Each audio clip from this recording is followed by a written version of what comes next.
श्रीमद् भगवत गीता सिर्फ एक धर्म के लिए नहीं है, बल्कि इसे धरती के हर इंसान को पढ़ना और समझना चाहिए, ताकि वो अपनी जिंदगी में सुख, शांति और सफलता को प्राप्त कर सके।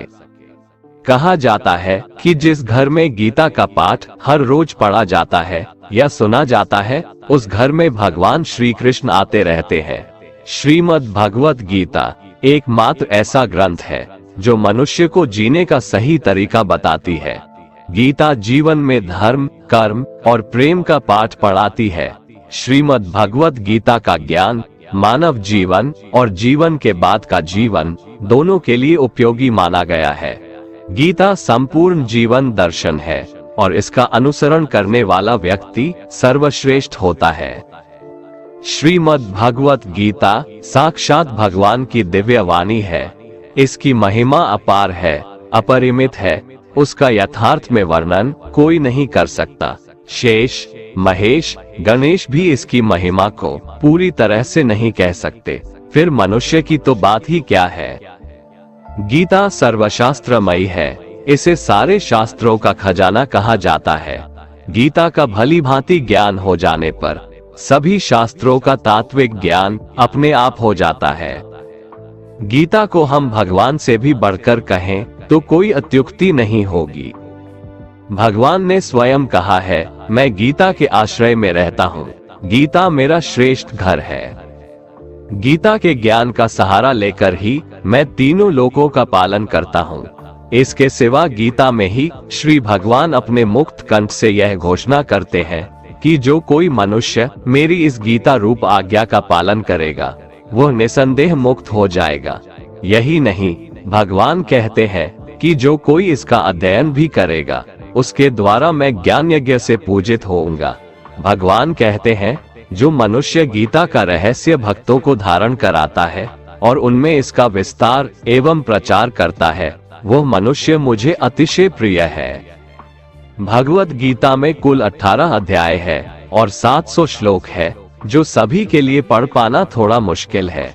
इसीलिए आज के इस बेहद ही खास वीडियो में हम श्रीमद् भगवत गीता के 51 विचारों के बारे में बात करने वाले हैं, जिन्हें जानकर आप श्रीमद् भगवत गीता का सही मतलब समझ पाएंगे। इसलिए इन विचारों को आप हर रोज रात में सोने से पहले सुने। तो चलिए जानते हैं भगवत गीता के 51 पावरफुल विचारों को। भगवान श्री कृष्ण कहते हैं, जिस प्रकार प्रकाश की ज्योति अंधेरे में चमकती है, ठीक उसी प्रकार सत्य भी चमकता है। इसलिए मनुष्य को हमेशा सत्य की राह पर चलना चाहिए। मृत्यु एक अटल सत्य है, जिसे कभी बदला नहीं जा सकता है। इस संसार का जब से निर्माण हुआ है, तब से जन्म मृत्यु का चक्र चलता आ रहा है।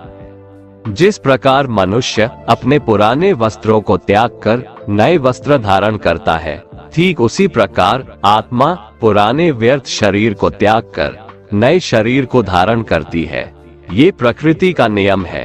इस सत्य को स्वीकार करके भयमुक्त होकर आज में जीना चाहिए। ज्ञानी व्यक्ति ना तो मरने वाले का शोक करते हैं और ना ही उनका शोक करते हैं जो अभी जिंदा हैं, क्योंकि वो जानते हैं जो मर गया वो फिर से जन्म लेगा और जो जिंदा है वो एक दिन जरूर मरेगा। कर्म ही सबसे बड़ा धर्म है। भगवान श्री कृष्ण गीता में अर्जुन को उपदेश देते हुए कहते हैं, व्यक्ति कर्म करने के लिए ही पैदा हुआ है और बिना कर्म किए कोई रह नहीं सकता।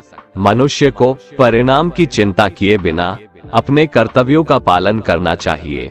हमेशा अच्छे कर्म करने चाहिए, क्योंकि कर्म वह फसल है जिसे इंसान को हर हाल में काटना ही पड़ता है।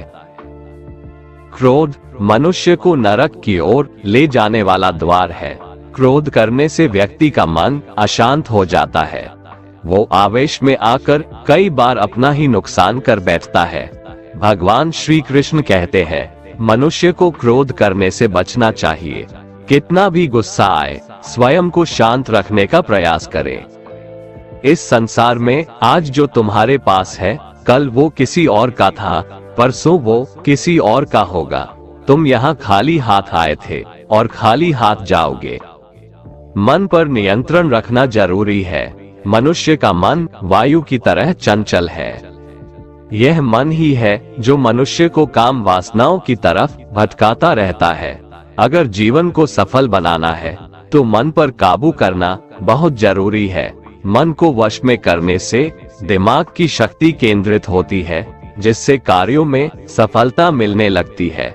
गीता के अनुसार जिस व्यक्ति ने अपने मन पर काबू पा लिया, वह मन में पैदा होने वाली बेकार की चिंताओं और इच्छाओं से भी दूर रहता है। साथ ही व्यक्ति अपने लक्ष्य को भी आसानी से प्राप्त कर लेता है। अगर मन को वश में नहीं करोगे तो वह तुम्हारा सबसे बड़ा शत्रु बन जाएगा। हमेशा शक करने वाला व्यक्ति कभी शांति प्राप्त नहीं कर पाता है, इसलिए संदेह करने से बचें। अधिक संदेह करने से मन की शांति भंग हो जाती है और व्यक्ति भ्रमित होकर अपने संबंधों को नष्ट कर डालता है। तन की सुंदरता मन को आकर्षित करती है, जबकि स्वभाव की सुंदरता हृदय को आकर्षित करती है। इसीलिए मनुष्य का स्वभाव हमेशा निर्मल होना चाहिए।